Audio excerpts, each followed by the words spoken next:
On va aller regarder le code. Donc ça, c'est l'URL du repo sur GitHub qui contient le code.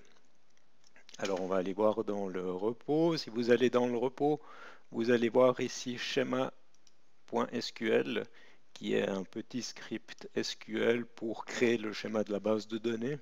Alors je vais le copier, on va l'exécuter. Donc schéma super simple, j'ai des voitures avec un identifiant unique, un identifiant de commande, un modèle et une couleur. Et puis après, j'ai deux tables, une table qui contient les moteurs, une table qui contient les pneus. Et puis à chaque fois, j'ai simplement un identifiant unique et un, un identifiant de commande. Donc vraiment, c'est quelque chose de minimaliste. Je vais venir ici. Donc j'ai fait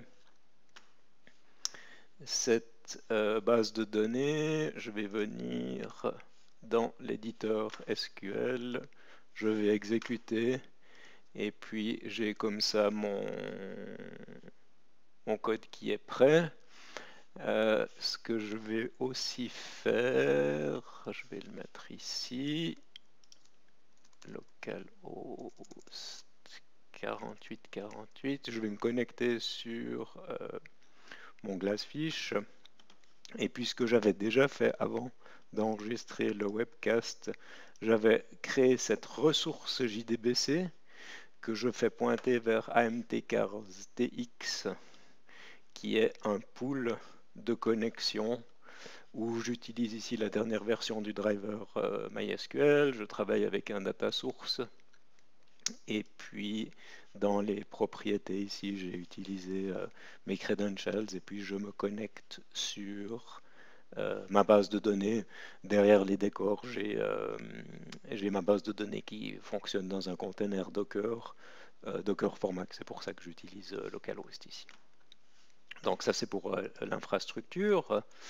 Si je viens dans mon IDE, alors on va voir que j'ai pas beaucoup de fichiers. La page index.jsp, j'ai rien de très intéressant.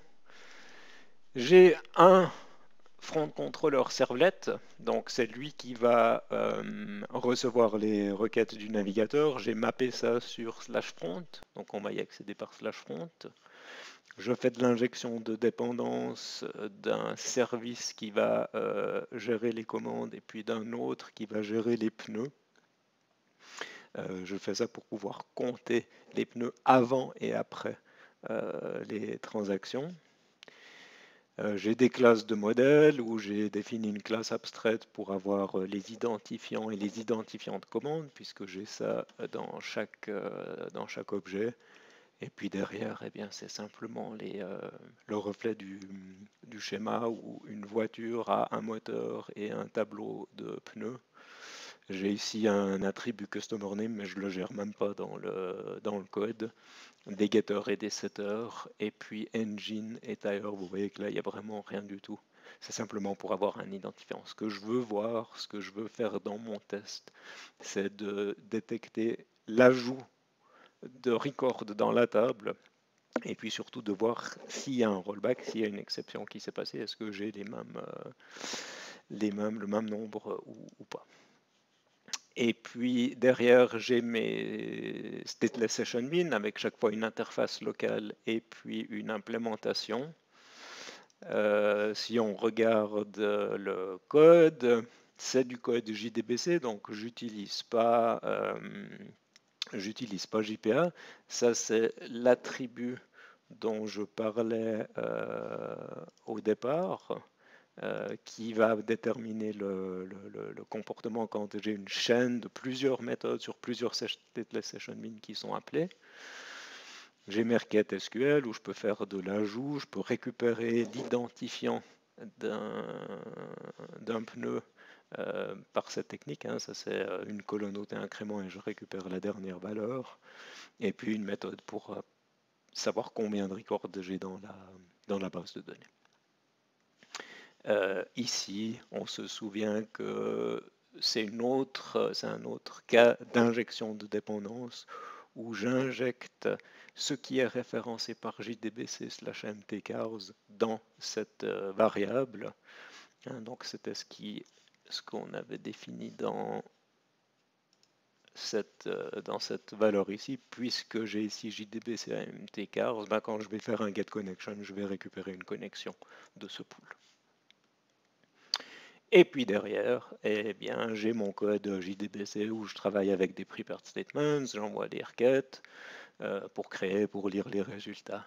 Et puis j'ai simplement ça. Ce qu'on voit, c'est que si j'ai une exception, quelque chose qui ne se passe pas bien, donc j'attrape SQL exception, et derrière je lance une runtime exception, ce qui fait que je ne suis pas obligé de la déclarer dans les méthodes qui appellent count. Par contre, l'exception peut être levée, c'est justement ce qui va déclencher le rollback de la part du container. Donc on a ici les différentes méthodes. Regardez pas le code, hein, il y a de la répétition de code, on aurait pu factoriser les choses. Le but ici, c'est vraiment d'avoir quelque chose de simple, de rapide pour pouvoir faire l'expérience. Et puis regarder si les tables sont, les transactions sont rollbackées ou pas. C'est le seul objectif. Cette ligne ici, c'est justement ce qu'on va utiliser dans notre expérience, mais on va le faire après. C'est une exception bidon où là, je fais exprès de simuler une exception à un moment donné et je veux regarder ce qui se passe. Donc, on va faire d'abord une expérience sans cette ligne pour voir ce qui se passe dans un cas normal. Mais on va faire l'expérience dans le webcast suivant.